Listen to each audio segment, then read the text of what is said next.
So maraming salamat po sa inyong pakikinig sa umagang ito. Sana sa mga darating na parabol, matutunan po natin ng makaunti-konti ang mga nais iparating sa atin ng Diyos. Ano po? Basta isa ang malinaw sa atin na magagawa natin ito dahil sa ating pananampalataya. Sige po. Brad, karamihan kasi ng tao, hindi nagbabasa ng Bible. Kaya Ako, may mga ganun nga po talaga. Pagkakatawa. Kaya nahihirapan sila. Kaya ginagawa ko, lumalaki ka na lang sa Panginoon. Iiyak, no? Iyak sa Panginoon, sabihin mo sa Panginoon. Yan tao naman na yan, siya ang gusto magdidesisyon.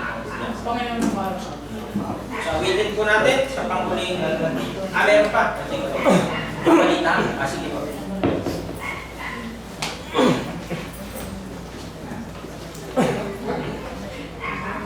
Good morning po sa inyong lahat.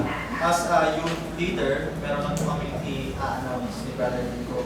So, we are invited to join the incoming youth fellowship to be held in Alabama Church of Christ on November 18. So, basically, next Saturday po yun. So, ini-invite po tayo na umattend, especially yung mga youth natin para magkaroon ulit ng activities. Ano po? So, sinasabi po namin ito para po mahingi yung suporta ng church. And for additional information na sinend ng Alabama, and babasahin po ni Brother Miko. So ito po yung formal invitation po na galing sa Alabama. Good day, brothers and sisters. We are inviting you to the upcoming NCR Calabarzon Joint Fellowship on November 18, 2023, Saturday from 9 a.m. to 4 p.m. with the theme of Point of View from the reference of Philippians chapter 2 verse 4. And kindly give us the number of attendees from your congregation. Thank you, and we are looking forward to meeting you. So yung venue nga po is Alabama Church of Christ, and may list sila ng dadalhin bawat attendees. Is 100 pesos registration fee, water tumbler, and kamaypay po.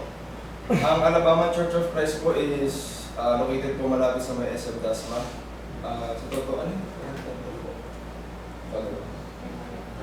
Nakadalawang attendant po kami sa Alabama Church of Christ, and so far okay naman po yung event po nila. So, mas maganda po sana na ulit yung mga kabataan po natin is makasama po sa ganung event.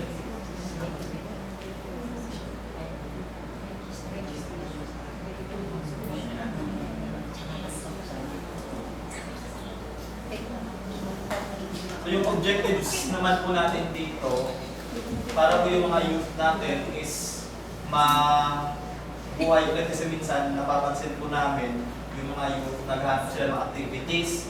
So ito siguro yung time na para makijoin po ulit tayo. Ayan, may mga lumalaki tayong mga youth dyan na pwede natin magamit in the future, matulad po namin. May papalit po sa amin. Pwede ba ninyong ayunin kung magkano ang magagastos doon? Pwede po natin estimate po. May estimate po kung ilan po muna sasama. Then, Opo. Kasi sa mga kabataan, lalo na si Nico, tatlo ang kasama, tatlo sila. Baka mabigat na yun para sa nanay nila, di ba? So, pwede naman pag-usapan, siguro contact nyo silang dalawa, si Brother JM and Brother Nico, para mapag-usapan kung hanggang saan yung pwedeng shoulder ng church, na kung saan umattend na lang po tayong mga kabataan para yung sa expenses, wala na kayong problema. Yun lang. Paki-inform lang yung dalawa kung sino yung mga sasama para lang po malaman ng kung ilan yung sasama at magkano ang budget.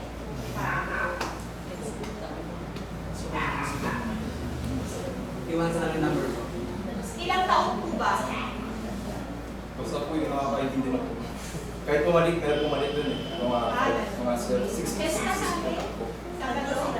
Sabi. Ayunis? Pakilista na lang po sa kay Brother JM kung ilan sila lahat para lahat makasama. Wala na maging problema, walang maging rason para hindi makasama. Sige po. Pero after po na masabi sa amin, tapos kami po yung magtatanong sa inyo na kung ilan yung Oo, natin. yun lang is.